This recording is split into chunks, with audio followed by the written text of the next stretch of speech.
siempre florezca, unidos en amor. Tengan la amabilidad de abrir su Biblia conmigo en el Evangelio de Lucas, capítulo 15, y vamos a leer de los versículos 17 al 20. Lucas 15, del 17 al 20. Voy a usar una figura literaria que se llama prosopopeya. ¿Alguien sabe qué es eso? Prosopopeya. Es poner a hablar a los animales. O también se llama personificación. Y entre los animales que me llaman más la atención está el gallo. Y quizás eran como las 6 de la tarde, ya estaba oscurito, y había un gallo sentado por fuera del gallinero muy preocupado. Y este gallo estaba tan preocupado porque él decía: ¿cuántos enredos con estas gallinas? No las soporto. La negra, esa gallina negra es celosa. Cada vez que me voy a acercar a la otra, ahí mismo me tira. Ya no la soporto. Va a tener que ir a la confra para que le ministren liberación. Y la blanca, que Dios la notó con ese color tan bonito, es cochina. Siempre pasa sucia. Me le acerco y huele mal. Pero hay otra que es una combinada, que no es ni negra ni blanco, y esa es desordenada. Esa pone los huevos en cualquier parte y luego me toca a mí irlos a recoger. Así pensaba el gallo y así hablaba el gallo. Los gallos no hacen eso. Los gallos no hacen eso. Son sencillamente animales. Pero a diferencia de los animales, ya me voy a comparar con un gallo yo también, ¿no? Nosotros los seres humanos, si hacemos esto, o debemos hacerlo, la reflexión, el meditar a cada momento de nuestras vidas. A veces llevamos una vida tan ligera, tan desesperada de un lugar para otro, que no nos detenemos, escúchenme bien, a evaluar nuestra vida. Y andamos recibiendo chichones, término interesante. Es un término muy filosófico. Recibiendo chichones constantemente, pero precisamente parte tiene que ver con eso, porque no nos detenemos a pensar, a reflexionar cómo va nuestra vida, qué cosas debo mejorar, qué cosas debo cambiar, qué cosas debo abandonar y hacia dónde debo enfilar. Pensando en esto, hijitos, hijitas de Dios, pensando en esto, tomamos este texto que tiene que ver con la actitud de un joven, de un chico loco y desordenado, que en medio de su zozobra, por su desorden y desobediencia, tuvo que hacer un alto en el camino para poder pensar cómo iba su vida, lo que tenía que mejorar y lo que tenía que cambiar. Así que el título de este mensaje es Un alto en el camino. Un alto en el camino. Nuestro pasaje está inmerso en el contexto de una discusión. Está inmerso en el contexto de una discusión. Resulta que en el capítulo 15, en el versículo 1, encontramos que se acercaban a Jesús todos los publicanos y pecadores para oírle, y el versículo 2 es el que nos atrae. Y los fariseos y los escribas murmuraban diciendo: este a los pecadores recibe y con ellos come. El concepto de los escribas y fariseos es que ellos eran mejores personas. ¿Se acuerdan ustedes de aquella parábola del fariseo y el publicano cuando fueron a orar? Que el fariseo decía: Señor, aquí estoy delante de ti, menos mal que yo no soy como este publicano pecador. Yo sí diezmo, yo oro, yo hago vigilia, yo hago... Él se creía superior. Este era el concepto de los líderes religiosos. Y ellos tenían en poco a los publicanos, a los pecadores, prostitutas, ladrones. No. Ellos ni siquiera merecen entrar al templo. ¿Qué cantidad de acepción de personas tenían estos hombres? Y a partir de este concepto es cuando Jesús entonces toma la decisión de utilizar 3 parábolas, entre las cuales está la nuestra, para darles una enseñanza y una reprimenda, una exhortación, porque hacen acepción de personas. Miren conmigo. La primera parábola que encontramos es la parábola de la oveja perdida, ¿verdad? Se perdió la oveja. ¿Qué hizo el pastor de las ovejas? Pues tenemos 99. Pues una que falte no importa. Eso fue lo que hizo, ¿verdad? El pastor de ovejas. No hizo eso, ¿verdad? Y miremos la otra parábola, la moneda perdida. Resulta que tiene 10 dracmas. Ahora se le perdió una, pues le quedan 9, ¿no? Le quedan 9. No, buscó la moneda que se le perdió. Y luego aparece el pasaje del hijo pródigo. ¿Cuál es la figura del hijo pródigo? Otro perdido. ¿Se dan cuenta? Otro perdido. Pero hay un asunto muy interesante que se evidencia aquí en estos pasajes. Lo que se evidencia es el mismo asunto. La oveja perdida, la moneda perdida y el muchacho perdido son valiosos. ¿Ustedes notan eso? Son valiosos. Por eso las 99 se quedan aquí. Están bien, pero hay que ir por aquella, porque aquella también es valiosa. Y la moneda, son 10, se perdió una. Esa moneda que se perdió también es valiosa. Así que la enseñanza de Jesús gira en torno a que esas personitas que los líderes religiosos desprecian en el reino de los cielos son valiosas y hay que buscarlas. Así que el hijo pródigo nos habla sobre este asunto. El hijo pródigo nos habla de alguien perdido. Ese muchachito hizo hasta para vender. Se fue, se quedó perdido. Punto. El problema de él. Él verá lo que hace con su vida. Pero aquí, en todo el desarrollo del pasaje, el Señor Jesús les muestra a ellos que este chico es importante. Y metámonos un poquito en la historia del hijo pródigo. Sabemos del padre que tenía 2 hijos. Y el menor... ahorita no vamos a mencionar el asunto porque esto implica un estudio un poco más profundo, pero en la escritura encontramos la teología del menor. El menor que es el problemático, el menor que es el que hace para vender, el menor, y encontramos, por ejemplo, para darles un solo ejemplo, entre Saúl y Jacob. ¿Quién es el menor? Jacob, el dañino. Aquí encontramos otro menor, que también es el dañino. Pero qué interesante que es en la vida del menor donde hay una gran enseñanza para la humanidad, y que a propósito nosotros en un tiempo representamos ese hijo menor, pero hoy en Cristo somos el hijo mayor, que debemos preocuparnos por esos hijos menores o por esos hermanos menores. Amados, miren todo lo que pasó. Llegó con una actitud. Vengan conmigo para que entendamos qué fue lo que pasó. Dame la herencia que me corresponde. Eran conocedores ambos hijos que papá tenía herencia para ellos. Pero este joven está reclamando su herencia y la está reclamando antes de tiempo. Porque la herencia, por lo menos hasta hace algunos años, y ahora están repartiendo las herencias en vida. Ahí detrás hay un trasfondo un poquito delicado.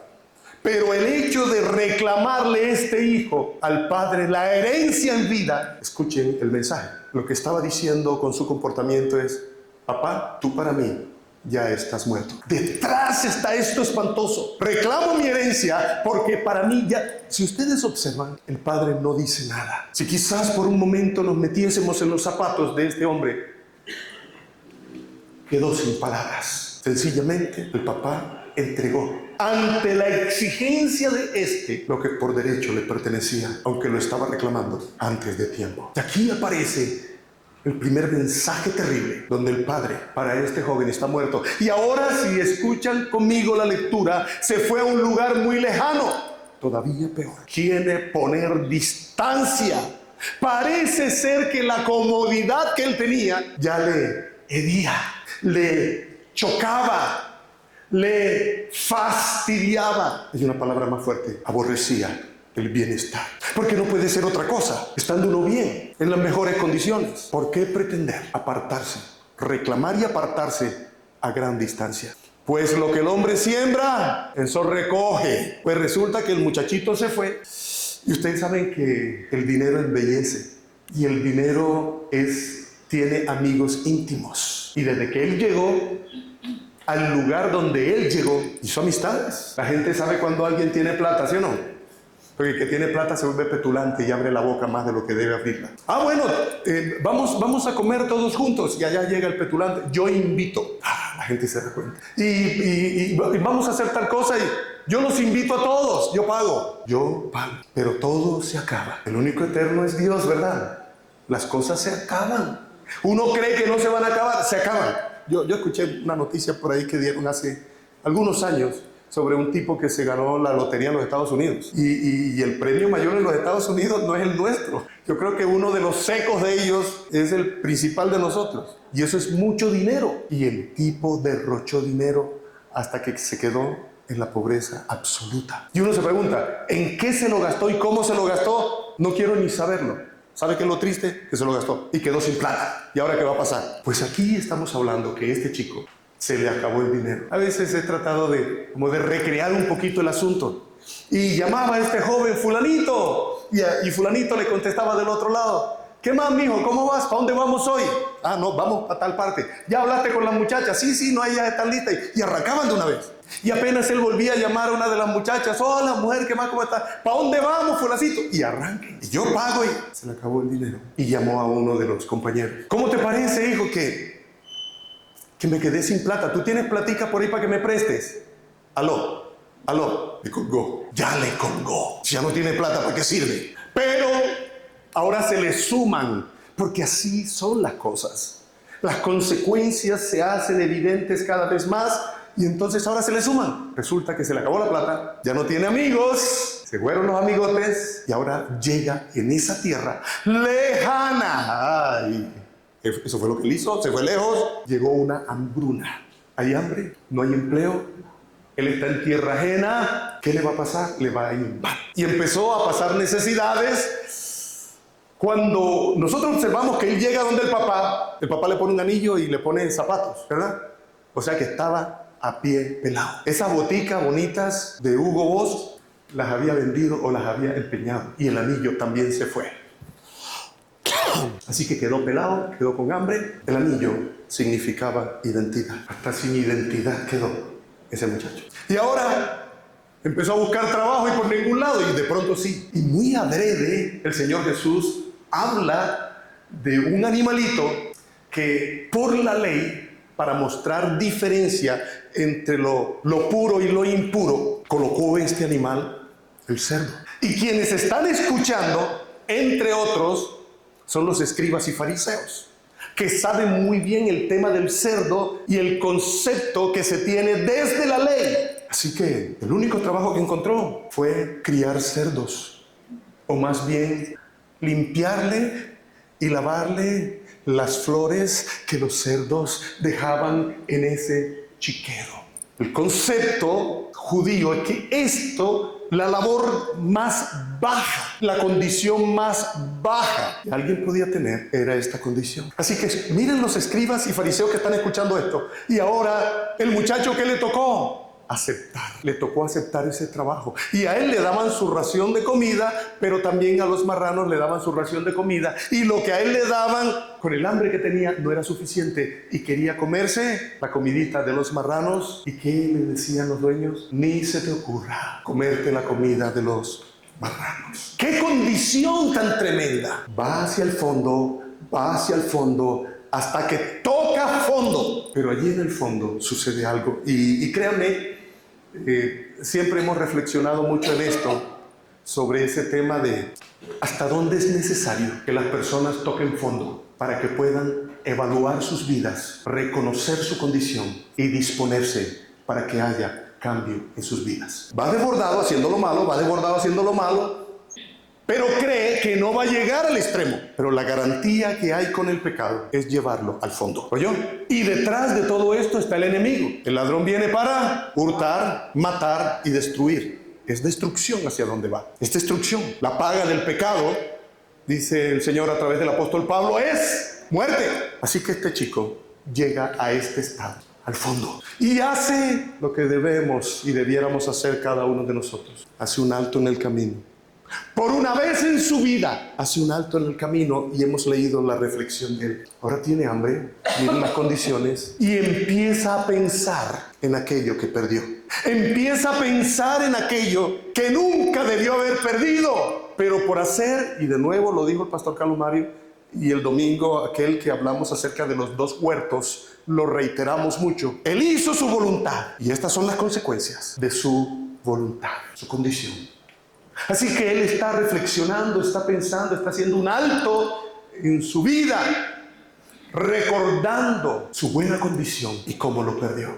Y aquí aparece un primer elemento en ese hacer un alto, aprender a evaluar. Y lo que vemos de ahí en adelante es: evaluó, se dio cuenta de su mal obrar, tomó la decisión del cambio, y la decisión del cambio implicaba ya tener una actitud diferente a la que tenía. Este pasaje que hemos leído podemos denominarlo un punto crucial que genera un cambio, genera un contraste, porque a partir de aquí ya no es el orgulloso que salió, es el humilde que regresa. No es el hijo que de manera arbitraria y respetuosa le habló a su padre, ahora se está considerando aún menos que uno de sus trabajadores.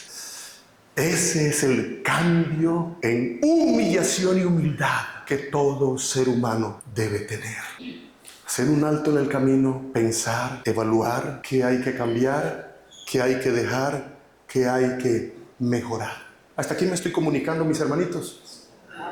Porque el énfasis está puesto precisamente aquí. Y ahí hay una frase que he colocado para que pensemos en ella. La frase es: ¿de dónde vengo y hacia dónde voy? ¿Qué hay en el medio de la frase? Otra vez. ¿De dónde vengo y hacia dónde voy? ¿De dónde vengo? Es el pasado. ¿Hacia dónde voy? Es el futuro. ¿Qué hay en el medio? Hoy. ¿Qué hay en el medio? Hoy. Así que yo hoy tengo que reflexionar. Yo hoy tengo que meditar. Amados de Dios, creo que es pertinente el mensaje para esta época. Quizás a veces pudiéramos haberlo predicado el 31, ¿no? Pero creo que es apropiado. Estamos en diciembre. ¿Y diciembre qué mes del año es? El último, ¿verdad? Para iniciar un nuevo año. Así que el punto aquí está, hijitos de Dios, en que tenemos que hacer un alto y tenemos que hacer una evaluación de nuestra vida, como hizo este hombre. Quizás nuestra condición no sea la condición extrema de este chico, pero no sé ustedes, pero al pensar en el pasado yo tengo muchas cosas que corregir, que no salieron bien, que salieron regular, que salieron malas. Y yo no quisiera pasar al otro año de la misma manera, porque puede empeorar. ¿Creen ustedes en sus vidas que cosas que pasaron todo este año hasta aquí hay que corregirlas o no? ¿O usted piensa que salieron todas muy bien? Si están todas muy bien, yo lo felicito, pero si no salieron bien, ¿qué hay que hacer? Corregir, ¿verdad? Corregir y proyectar. Así que a partir de aquí yo quiero presentarles algunos principios que nos van a ayudar para cambiar lo que hay que cambiar, mejorar lo que hay que mejorar en la evaluación. Miren conmigo. El primero de esos principios es gratitud y evaluación. Agradece a Dios por sus bondades y bendiciones durante el año, identificando tanto los logros como las áreas de mejora, aprendiendo de los éxitos y fracasos como Pablo lo hizo en su servicio. Hijitos de Dios, hay que coger una hoja, hay que coger un cuaderno y tenemos que empezar a evaluar. Lo primero que debemos hacer es agradecer al Señor. Hasta aquí nos ha traído, ¿verdad? Hasta aquí nos ha traído, con todos nuestros errores, nuestras fallas, tropiezos y lo que sea, hasta aquí nos ha traído el Señor. Y tenemos que aprender a ser muy agradecidos. Pero esto no nos exime de evaluar qué logramos este año, las metas que nos propusimos, pero qué cosas se quedaron en el camino, que no funcionaron y antes por el contrario nos hicieron retroceder. ¿Qué bendiciones tuvimos este año? Bondades de Dios obrando en nuestras vidas. ¿Qué logros tuvimos? ¿Usted se ha preguntado eso? O sencillamente, como les digo, como la vida va pasando y entonces yo voy caminando normal, como si... Pero si nos sentamos, ¿qué logros tuvimos? Pues logros si nos propusimos. Si no nos propusimos nada, ni cuenta que nos damos si conseguimos algo o no. ¿Qué logros tuvimos? Pero ¿qué cosas no mejoramos? ¿Qué cosas se estancaron? Yo los invito para que seriamente en su casa, esta noche, mañana, empiece a hacer este ejercicio. Evalúe el año, evalúelo. Esto lo logré, tras estas metas, esto lo logré. Pero también aquello que no se logró, sino antes, por el contrario, se echó a perder. Pero eso hay que evaluarlo, porque tenemos que corregir lo que hay que corregir. Amén. Miren esto. Ay, caramba. Como seres humanos que somos, cada rato andamos en pleitos y disensiones. Una de las cosas que también tenemos que evaluar y tomar como principio es perdón y liberación. Hasta aquí. Nadie me responda, solo es reflexión. ¿Cuántos hemos llegado hasta aquí resentidos? Y eso ni a ti ni a mí nos hace bien. Nos hace bien. Resentidos. ¿Qué dice el Padre Nuestro? Recordémonos un poquito. Padre, perdona nuestras ofensas, así como nosotros perdonamos a los que nos ofenden. Y el pasaje luego termina diciendo, porque si no perdonáis a quienes os ofenden, vuestro Padre que está en los cielos tampoco los perdonará a ustedes. ¿Qué piensan de eso? ¿Qué piensan de eso? Estamos muy contentos, resentidos con otros y no les hemos perdonado. Pastor, es que no se lo merece, que la que me hizo. Es verdad, no se lo merece. Y el que Cristo nos haya perdonado a nosotros, tampoco nosotros lo merecemos. Así que créanme que una de la razón más importante para perdonar a otros es que Dios me perdonó a mí primero. Si eso no tiene peso, ¿qué hacemos? Y entonces resentidos, acumulando pecados. Ay, Efi, ¿qué acabaste de decir? ¿Usted sabe que eso es cierto? Porque si nosotros no perdonamos y el Señor no nos perdona, ¿qué está pasando con nosotros? Estamos acumulando pecados. ¿Usted se había dado cuenta de eso? Hagámoslo aunque sea por conveniencia. Saben, hemos hablado del perdón y hemos dicho, miren, el perdón no es un sentimiento, hijitos. El perdón es una decisión. Usted decide dejar libre al otro que a usted le ha ofendido. ¿Ustedes notaron el perdón de Jesús en la cruz? Y este es un asunto muy importante, créanme. ¿Alguien se le acercó a Jesús para pedirle perdón cuando Él estaba en la cruz? Ninguno. ¿Cierto que no? El perdón vino por delante. Padre, perdónanos. El perdón vino por delante. Así hay una persona que a usted que le haya ofendido y no viene a pedirle perdón, haga lo que hizo Jesús.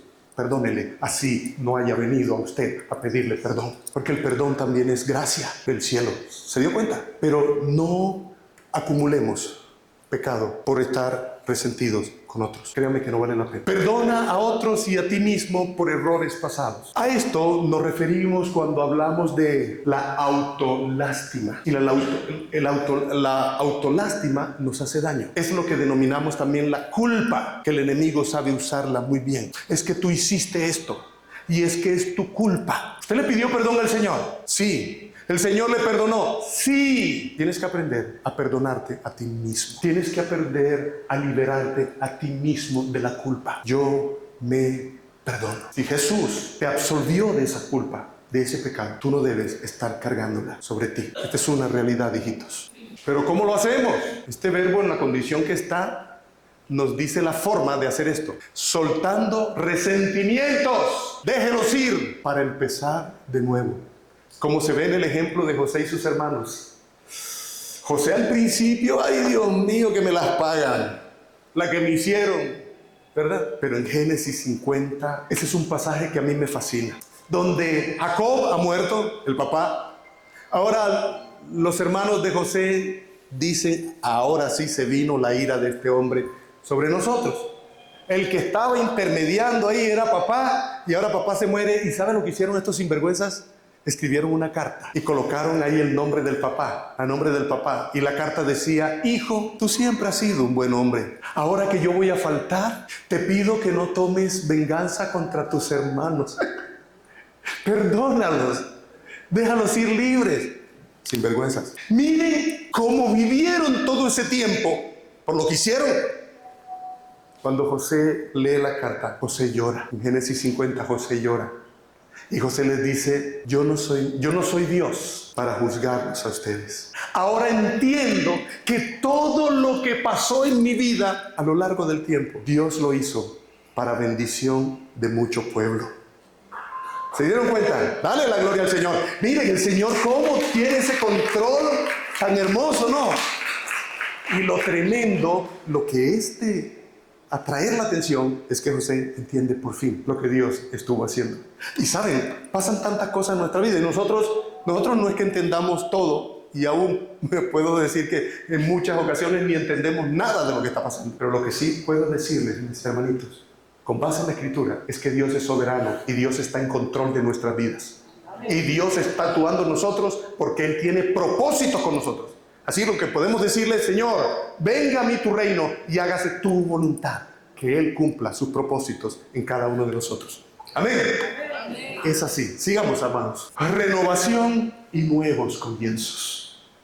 Enfoquémonos en la capacidad de Dios para renovar nuestras vidas. Borrar el pasado y crear un futuro. Tomando promesas como las de Isaías y las de Ezequiel. Hijitos, al evaluar y darnos cuenta de todos los errores que hemos cometido, de arrepentirnos, de reconocer eso malo que hemos obrado en nuestras vidas, en nuestros proyectos, en las relaciones con otros, debemos entender que tenemos un Dios todopoderoso que es capaz de renovarnos, que es capaz de transformar nuestras vidas hacia otros nuevos comienzos. La tendencia cuando vamos hacia atrás, como decimos nosotros, no es que yo voy de para atrás y de para atrás y de para atrás. Así somos nosotros pesimistas. Pues entendamos que nuestro Dios es un Dios que renueva, es un Dios que cambia, es un Dios que transforma. Pero Él espera que nosotros reconozcamos que necesitamos hacer esos cambios, porque Él nos ayudará a hacerlos. Pero necesitamos disponernos, ¿entienden, mis amados? Necesitamos disponernos para tal efecto. Nuevos comienzos, me gusta esto, nuevos comienzos.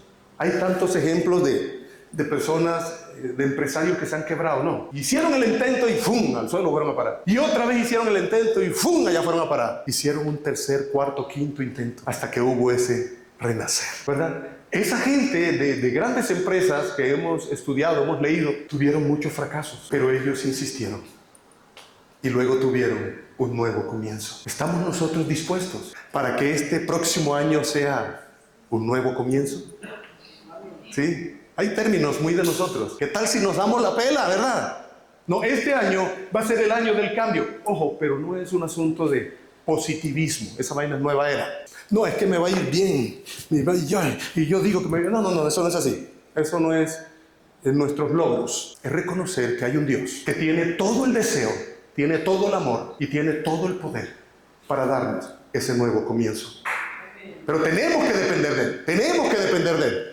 Porque si no es así, las cosas no funcionan, muchachos. O si no, otra vez llega el otro año y nos encontramos por aquí en el 2026 a esta altura, igual de fracasados. Y antes quizás peor. No avanzamos. ¿Eso es lo que queremos? Pues el Señor nos está hablando de un nuevo comienzo. Proyección y dependencia. Tracemos metas. Atrevámonos a trazar metas. El que mira para abajo va para abajo. El que mira para arriba va para arriba. Y el que no mira para ningún lado no hace sino dar vueltas, sin avanzar o retroceder. Tracémonos metas, tracémonos propósitos. ¿Qué quieres ser para el próximo año? ¿Ya te diste cuenta que estás orando muy poco? ¿Será que este año tomas la decisión de mejorar y estar más en la presencia del Señor? ¿Invertiste mal el dinero? ¿Fuiste un pésimo administrador o administradora del dinero? ¿Fuiste muy laxo con el cuidado de tus hijos? ¿Y qué tan fácil echarle la culpa al diablo? Más bien es reconocer y trazarnos nuevas metas. Cuando trazamos metas, tenemos que enfocar bien las metas. Hay metas personales, hay metas familiares, hay metas laborales, hay metas eclesiales. Te puedes enfocar en ti. ¿Qué quieres lograr? Te enfocas en tu familia. ¿Qué quieres lograr en tu familia? Te enfocas en tu estudio. ¿Qué quieres lograr? Te enfocas en su trabajo. ¿Qué quieres lograr? La idea es que para esta fecha, el próximo año, digamos, estas metas en las cuales me enfoqué, que yo pueda decir por lo menos el 70% o el 80% se lograron, ¿verdad? Me quedaron todavía un 30 o 20% por mejorar. Pero no nos durmamos. Es que vayamos haciendo de veras la tarea, hijitos. Vayamos haciendo la tarea. Traza metas, pero hazlo con humildad y dependencia absoluta de Dios. Recordando la advertencia de Juan 15:5, que dice: separados de mí, nada podéis hacer. ¿Cuántas veces el Señor tiene que recordarnos esa verdad? Separados de mí, nada pueden hacer. O podemos hacer cosas, pero no van a funcionar. O funcionarán a medias, pero no se logran los objetivos. ¿Qué es lo que necesitamos hacer? Depender completamente y absolutamente de Dios, hijitos. Miren, son principios tan sencillos Yo creo que nada de lo que les he dicho es desconocido para ustedes, solo que necesitamos enfocarnos. A veces nuestra mente se disipa tanto en tantas cosas que perdemos el norte. ¿Para dónde vamos como familia? ¿Para dónde voy como persona? ¿Para dónde voy como siervo de Dios o sierva de Dios? ¿Para dónde voy? ¿Qué es lo que quiero lograr? ¿Qué me garantiza a mí que las metas que he trazado se van a lograr? Dependencia absoluta de Dios con humildad. Aquí está. Confía en que Dios estuvo contigo todos los días del año que pasó y estará contigo en el nuevo. Este verbo estará, certeza, certidumbre, una promesa alentadora que dijo Jesús en Mateo 28:20 en el contexto de hacer discípulos. Y hacer discípulos a todas las naciones, bautizándoles en el nombre del Padre, del Hijo y del Espíritu Santo, enseñándole todas estas cosas. Y he aquí, ese término, he aquí, esa conjunción, he aquí, cuando aparece tantísimas veces en el Antiguo Testamento, implica que algo importante va a suceder aquí. ¿Saben qué es lo importante? Dios va a estar allí siempre. Dios va a estar allí siempre. Dios va a estar allí siempre. Entonces, ¿cómo si Él está siempre ahí? Nosotros no vamos a contar con Él. Si Él es el que sabe cómo van a funcionar las cosas y que Él quiere ayudarnos, es lo más tremendo. No, si Él quiere y Él puede, ¿por qué no contamos con Él? ¿Por qué se nos dificulta? ¿Saben por qué? Por nuestra soberbia, por nuestro orgullo. Tenemos que ser humildes para reconocer que le necesitamos a Él. Terminamos pensando, hagamos pues un alto en el camino, volvamos en sí y enfoquémonos en lo que tenemos que enfocarnos. El próximo año el Señor reciba toda la gloria. ¿Saben? Hay una forma de darle la gloria al Señor con nuestras palabras. ¿Cuántos dan gloria a Dios? Gloria a Dios. ¿Cuántos dan un aplauso para la gloria a Dios? Gloria a Dios. Pero ¿saben una forma de darle la gloria a Dios? Cuando en nuestras vidas, por la obediencia, vemos que las cosas funcionan. Y todo aquello que funciona para bien merece la gloria al Dios de los cielos. Amén. Amén. Así es.